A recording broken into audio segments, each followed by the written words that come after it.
C'est l'heure des informations sur Benin TV. Bonjour à tous et bienvenue. Se former pour mieux s'insérer, c'est l'objectif de la 3e cohorte d'apprentissage de type dual qui démarre. 1650 jeunes sont concernés dans le pays à travers le soutien du FODEFK. Le lancement officiel a eu lieu au lycée technique d'Inan.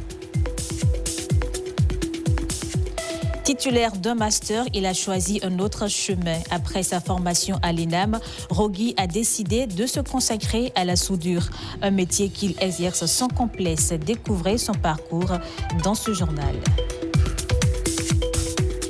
Et puis, le padel s'installe au Bénin sur la route des pêches. Le premier centre attire petits et grands. Son fondateur, Hussein Joachim, prépare même un tournoi international en octobre. Bonjour à tous et bienvenue dans ce 13h. On ouvre avec la 96e session ordinaire du Conseil des ministres de la CEDEAO qui s'est achevée ce vendredi à Freetown en Sierra Leone. Pendant 48 heures, les ministres des Affaires étrangères ont examiné des dossiers sur l'intégration et pris des résolutions pour la sous-région. Écoutons un extrait du discours de clôture du président du Conseil des ministres de la CEDEAO au micro de nos reporters Victorine Bondé et Jean Nombima. Au moment où nous concluons nos travaux, demeurons conscients que la mesure de notre succès ne résidera pas dans nos résolutions, mais également dans les impacts positifs de ces décisions sur la vie quotidienne de nos citoyens. Il nous reste à présent à présenter les résultats de nos travaux à nos chefs d'État et de gouvernement. Nous avons la conviction que nos leaders trouveront dans notre travail un fondement collectif pour des décisions stratégiques qui renforceront davantage notre communauté et feront avancer les aspirations des peuples d'Afrique de l'Ouest. Quittons Freetown avec une nouvelle détermination de renforcer nos communautés, respecter nos valeurs partagées et de continuer à travailler ensemble dans l'esprit de solidarité qui a défini la CEDEAO pendant plus de 5 décennies.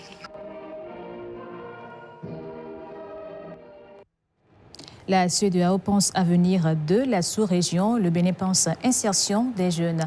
La formation professionnelle franchit une nouvelle étape avec la 3e cohorte de jeunes qui démarre l'apprentissage dual. Un programme du gouvernement mis en œuvre par le FODEFK sous la tutelle du ministère en charge de la formation professionnelle. Le lancement officiel a eu lieu au lycée technique d'Inan. Nestor Sela et Abdoulofo Idrissou.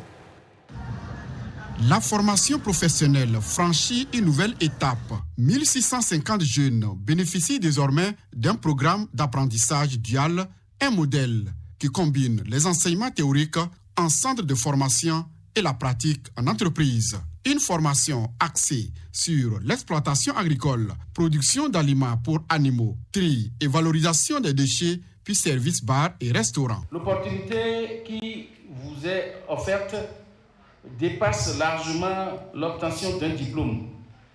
Elle vous permettra d'acquérir un métier, de développer des compétences recherchées, d'adopter les valeurs du monde professionnel et de préparer votre insertion durable.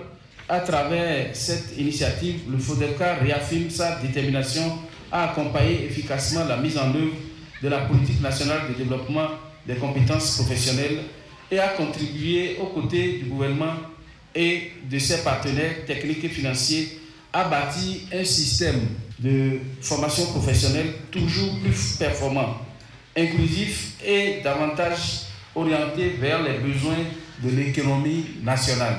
La direction de l'enseignement secondaire technique de la formation professionnelle s'engage à suivre et accompagner rigoureusement le bon déroulement des activités de formation en vue d'assurer une meilleure acquisition des compétences professionnelles au profit des jeunes bénéficiaires. L'avenir professionnel de 1650 jeunes béninois s'inscrit désormais sous le signe de la compétence et de l'excellence. De profondes réformes ont été engagées afin de faire de la formation professionnelle un véritable levier de compétitivité économique, d'employabilité des jeunes et de création de richesses. qui vise un système de formation professionnelle moderne, performant et résolument tourné vers les besoins de notre économie. Elle traduit la conviction forte que le développement durable de notre pays repose avant tout sur la qualité de son capital humain et sur la capacité de sa jeunesse à acquérir les compétences qui feront la différence dans un monde en pleine mutation.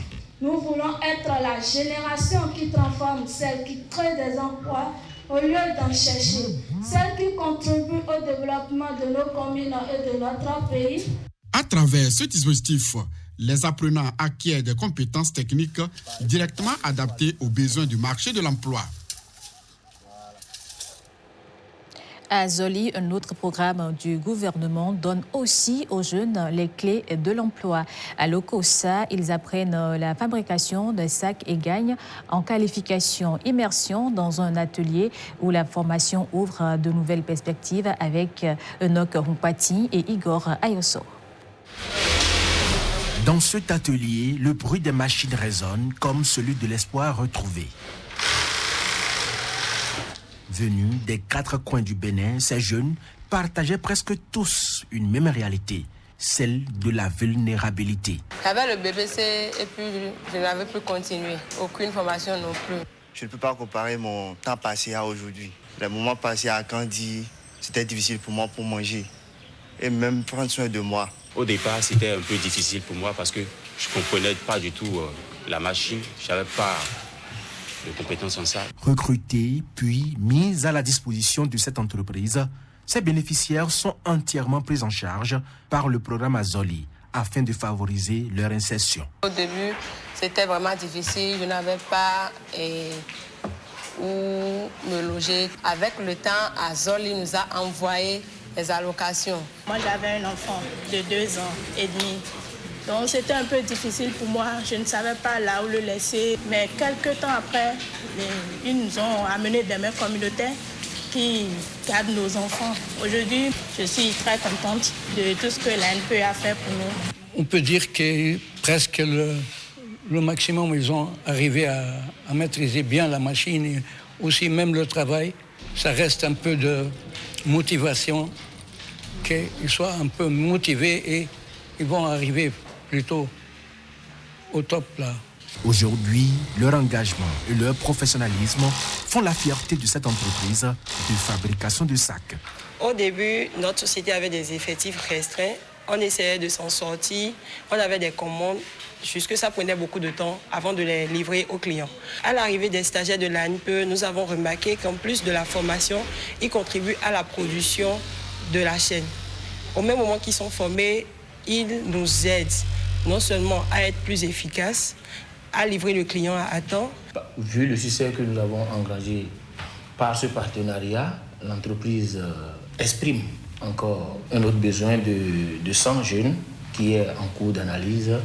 Et l'ANPE au sein de notre structure étant guichet unique pour l'emploi, nous serons toujours à leur chevet pour pouvoir augmenter le taux d'employabilité des jeunes au Bénin. À travers Azoli, le programme d'inclusion des jeunes, mis en œuvre par l'ANPE, révèle le potentiel des jeunes, renforce leurs compétences et favorise leur autonomie. Pendant ce temps, à la zone industrielle de Semekpodi Wapak Industrie spécialisée dans la fabrication d'emballages en carton a inauguré une ligne de production de sacs en papier. Des solutions locales pour réduire l'utilisation du plastique. Reportage Enoch Rumpati et Gilles Dasvito. 3 ans après son installation à Semekpodi, Wapak Industrie Sarl lance une ligne de production de sacs en papier made in Benin pour remplacer les sachets plastiques non biodégradables. Les sacs en plastique sont considérés une des plus grandes menaces environnementales de notre époque. Nous avons pris l'initiative alors d'être les pionniers dans la production industrielle sacs en papier au Bénin. Chez Wapak, nous partageons l'esprit du Bénin. Nous croyons que la véritable croissance réside dans la résolution des problèmes et la satisfaction des besoins du pays. La mairie restera un partenaire engagé pour la facilitation de vos activités et la promotion du consommation local. J'exhorte donc les populations a fait confiance à cette nouvelle unité de production, que dis-je, à Wapak Industrie, en privilégiant des sacs en papier pour un environnement plus sain pour nous et pour les générations futures. Certifiée ISO 9001 version 2015, cette initiative soutenue par des partenaires publics allie protection de l'environnement, création d'emplois et développement industriel. Au PAEB, nous sommes fiers d'avoir accompagné cette étape et nous espérons que cette nouvelle ligne de production ouvrira la voie à une croissance encore plus forte de l'entreprise, à davantage d'emplois et à une contribution positive à la transition vers des emballages plus durables au Bénin. L'APIEC se réjouit particulièrement d'avoir engagé ce projet qui bénéficie d'un agrément au régime B du Code des investissements. Cet accompagnement traduit la volonté de l'État béninois de soutenir les investisseurs qui choisissent de produire localement, de renforcer le tissu industriel national et de contribuer durablement à la transformation économique du pays. Notre ambition est claire, faire du Bénin une plateforme industrielle compétitive, capable de répondre aux besoins de son marché intérieur, mais également de se positionner comme un hub de production et d'exportation dans la sous-région. La visite de la ligne de production a permis aux invités de découvrir un outil industriel désormais opérationnel au service des emballages écologiques Made in Benin. Et puis former les entrepreneurs de demain dès aujourd'hui, c'est l'objectif des Olympiades du business. Des jeunes en stage plongent dans le monde professionnel et portent haut les couleurs des entreprises qui les accueillent. Reportage Katel Nda et Élisée Degbeyon. Je crois profondément en vous, en la jeunesse. Et je pense que cette jeunesse-là est capable de beaucoup. Elle est capable de construire le Bénin de demain. Développer l'esprit d'entrepreneuriat dès le plus jeune âge, c'est l'objectif poursuivi par les organisateurs du Salon des petits entrepreneurs. Réunis en conférence de presse, ils ont présenté les grandes articulations de cette 5e édition. C'est cette vision qui nous a conduits en 2020 à créer le Salon des petits entrepreneurs, un programme dédié à l'entrepreneuriat et le développement des compétences dès l'adolescence. Nous sommes convaincus que les meilleures leçons ne s'apprennent pas uniquement dans les salles de classe. Nous permettons aux jeunes de vivre l'entreprise de l'intérieur, observer, expérimenter, questionner, essayer parfois, se tromper, mais surtout apprendre et grandir. Grâce à l'engagement remarquable de nos entreprises partenaires, des centaines de jeunes ont déjà bénéficié d'immersions professionnelles dans des secteurs variés tels que la banque, l'assurance, l'architecture, l'artisanat, l'agroalimentaire, le numérique, la mode, le cosmétique, l'industrie, etc. Au cœur de cette édition, le lancement des Olympiades du business, une compétition qui invite les jeunes à concevoir et développer leurs propres projets d'entreprise afin de décrocher le titre de champion business 2026. Chaque année que je fais sa peine, je me dis, au fait, je vais vraiment faire un truc que j'aime. À travers leurs témoignages, plusieurs jeunes mettent en avant les bénéfices d'une initiation précoce à l'entrepreneuriat. C'est une école et c'est d'une manière la meilleure des écoles pour moi. C'est vraiment différent de ce qu'on a l'habitude de voir. Et puis, je voudrais vraiment que tous les gens qui viennent après moi, qui sont plus jeunes que moi, aient la possibilité de passer par ici parce que ça change, quoi. Ça change. Si on peut s'inscrire cela dans l'éducation dès le bas âge et donc motiver les enfants à dire que le cursus scolaire ne se termine pas forcément par un emploi, c'est aussi aller au-delà et créer de la richesse à son pays. C'est la plus grande chose que l'ADPM pourrait également faire pour la nation. Des entreprises partenaires ont également partagé leur satisfaction et réaffirmé leur engagement en faveur de cette initiative dédiée à l'épanouissement et à la formation de la relève entrepreneuriale. On reste dans le domaine de l'entrepreneuriat, mais cette fois avec un parcours pas comme les autres. Titulaire de master, Rogui, ancien de l'ENAM, a troqué l'administration contre la soudure. Un métier qu'il exerce avec passion et sans complexe.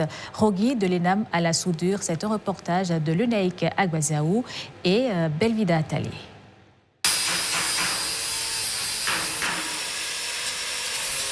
Des gestes précis qui n'ont d'égal que la trajectoire professionnelle qu'il s'est tracée. Titulaire d'un master en gestion de projet et d'une licence en archivistique obtenue à l'École nationale d'administration et de magistrature ENAM du Bénin, Rogui est aujourd'hui soudeur, une passion depuis l'enfance et un métier dont il vit. Je dirais dans la fourchette de la 4e comme ça, il y avait l'atelier de soudure. Quand j'avais rien à faire, j'allais là-bas. Et puis, bon, parfois même, il y avait cours, mais je devais peindre un portail rapidement avant d'aller. Et la sirène sonne, je cours, je me douche rapidement. Je rentre dans la salle parfois avec les peintures sur la main. Et puis, bon, j'ai continué comme ça. Quand j'ai fini le NAM, on a cherché un peu l'emploi. Bon, on n'a pas pu trouver. Mais un jour, j'étais là, il y a eu un déclic. J'ai dit, mais dans les archives, les gens sont un problème pour ranger les boîtes et autres. Mais je sais faire quelque chose. Et bien là, je me suis levé, j'ai dit non, je vais apporter une solution à ce problème. Ce profil atypique donne une autre dimension à son travail et le singularise. La différence entre un soudeur ordinaire et moi, c'est que c'est beaucoup. J'ai fait la gestion de projet. Et dans la gestion de projet, on a appris. Sur un projet, il y a des éléments qu'il faut respecter, le triangle de triple contrainte. Le soudeur ordinaire, lui, quand il prend sa commande, parfois c'est juste exécuter et déposer. Non, moi, je réfléchis.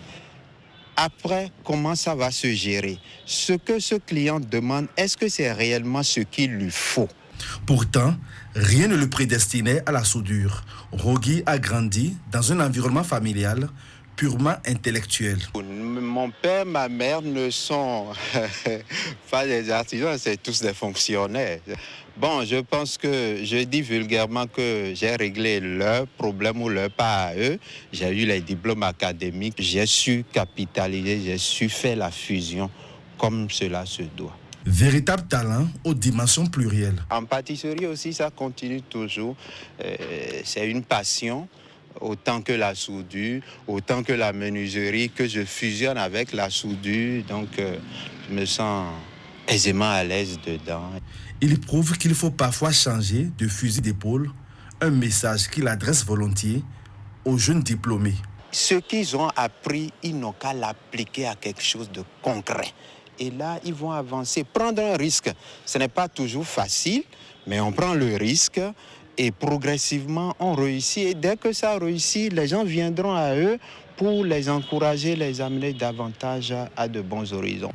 Tout cela en aiguisant un esprit entrepreneurial bien présent. Rogui s'épanouit dans son univers professionnel où chaque soudure le rapproche un peu plus de ses objectifs.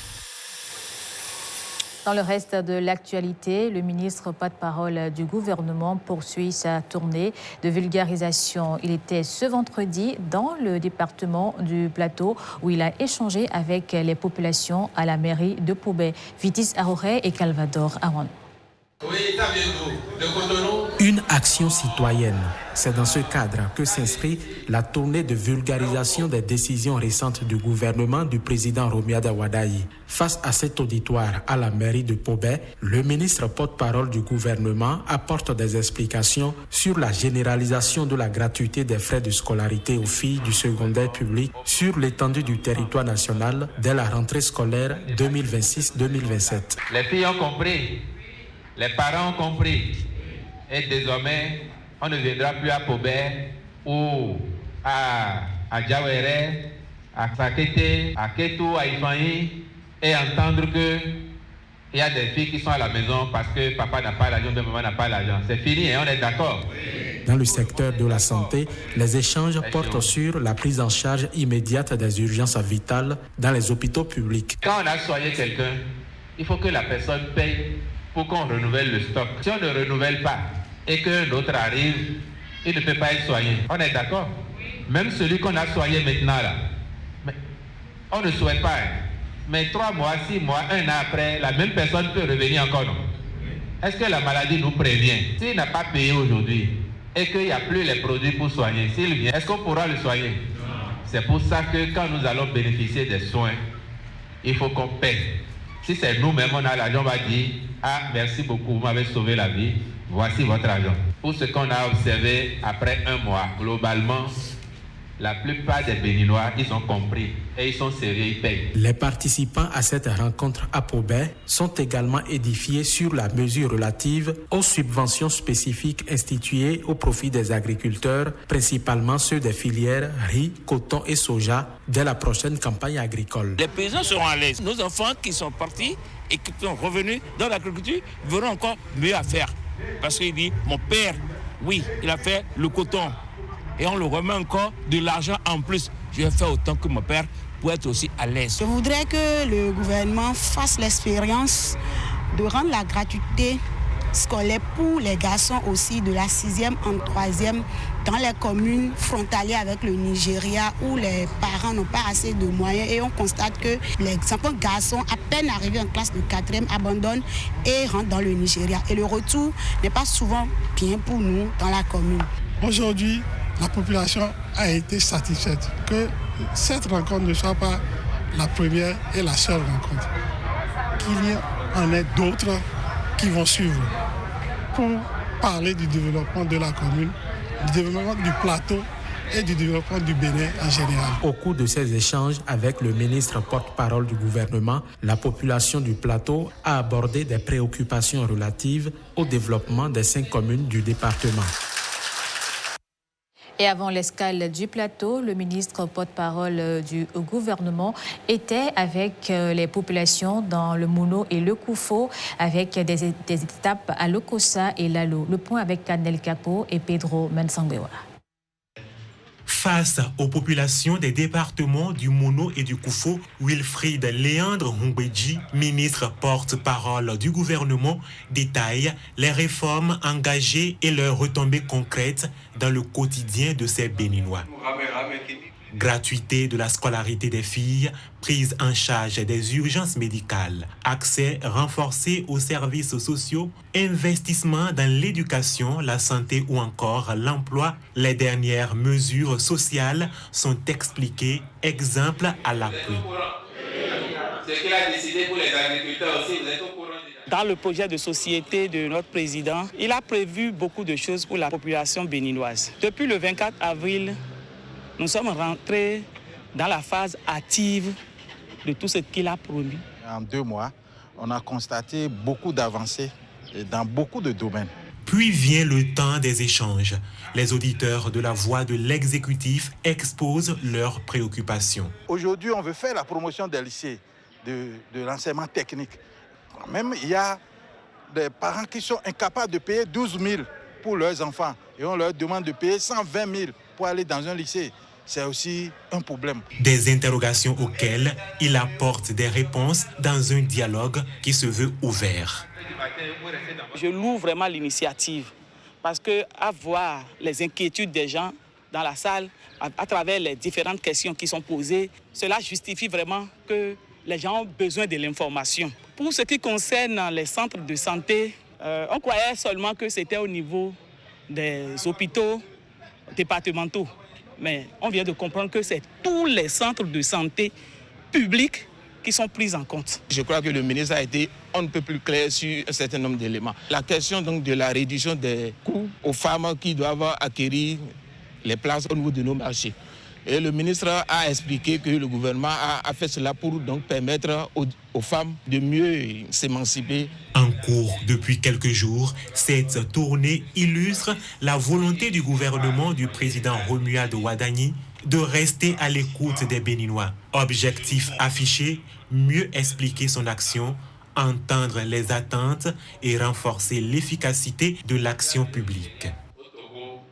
Direction la route des pêches pour parler sport et loisirs. Là-bas, le premier centre de padel a trouvé sa place. Pourtant, il y a 3 ans, on n'y croyait pas. Aujourd'hui, malgré la pluie et les vacances, les passionnés sont au rendez-vous. Son fondateur, Hussein Joachim, prépare même un tournoi international en octobre. Rencontre avec le trentenaire qui veut démocratiser ce sport avec Naomi Soumanou et Gildas Vito.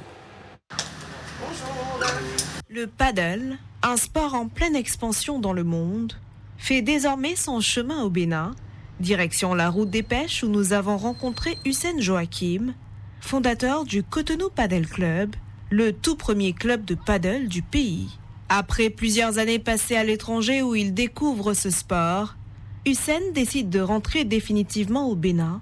Joueur de tennis et issu d'une famille d'entrepreneurs, il choisit de transformer cette passion en un projet sportif porté par une conviction, faire découvrir cette discipline aux Béninois. Dans le PAG, il y avait le projet de la route des pêches. Si je voulais justement avoir le meilleur emplacement possible pour pouvoir développer l'activité dans le temps, c'était de se positionner dès le début du PAG ici. Et c'est ce qui nous a motivés aussi à rentrer en fait. Accessible à tous, le paddle se joue en équipe et ne nécessite pas d'être un grand sportif pour débuter. Enfants, adultes, débutants ou habitués des sports de raquettes, chacun peut y trouver sa place. Vraiment, c'est un public très large. Toute notre ambition, en fait, c'est de pouvoir justement faire adhérer ce sport aux Béninois. Pour le moment, on a beaucoup de cadres, beaucoup de chefs d'entreprise, d'entrepreneurs qui viennent jouer, qui viennent se détendre après une grosse journée de travail. C'est surtout ça notre clientèle aujourd'hui. C'est un sport d'équipe, contrairement justement au tennis qui est un sport beaucoup plus, où tu joues beaucoup plus solo. Donc c'est un excellent lieu de networking et c'est ce qui fait un peu notre force aujourd'hui. L'avantage, c'est que vous avez 3 mois d'apprentissage. Donc le processus d'apprentissage est beaucoup plus court que le tennis. Si la saison des pluies combinée aux vacances ralentit quelque peu la fréquentation, l'objectif reste le même, démocratiser le paddle et faire du Bénin une référence de cette discipline en Afrique. On subit comme tous les Béninois l'impact de la saison des pluies, les commerçants, les restaurateurs, tous ceux qui sont sur la route des pêches en pâtissent. Et la période des vacances également, donc ce qui fait que nous sommes plus ou moins habitués, mais je vous avoue que cette année, c'est plutôt particulier quand même. Et l'avenir s'annonce prometteur. Du 12 au 18 octobre prochain, Cotonou accueillera un tournoi international de paddle, préféré à Lagos pour l'organisation de cette compétition. Une nouvelle étape qui confirme les ambitions du promoteur, faire rayonner cette discipline et l'implanter progressivement dans tout le pays. Écho de la Coupe du Monde à présent, avant le grand rendez-vous entre l'Espagne et l'Argentine pour le sacre mondial. Une autre affiche retient l'attention ce samedi à Miami. La France et l'Angleterre s'affrontent pour la 3e place. Un duel entre 2 géants du football européen, riche d'une histoire commune dans la compétition. Et à la suite de ce journal, le magazine Les Rendez-vous de la nutrition. À 14h, documentaire Le bonheur est dans l'assiette. À 14h30, le magazine Escaparde. À 15h, championnat national scolaire 2026 en direct de Grand Popo, suivi de la cérémonie de clôture. À 20h, la grande édition du journal télévisé, édition unique. Merci de votre aimable attention et bon samedi.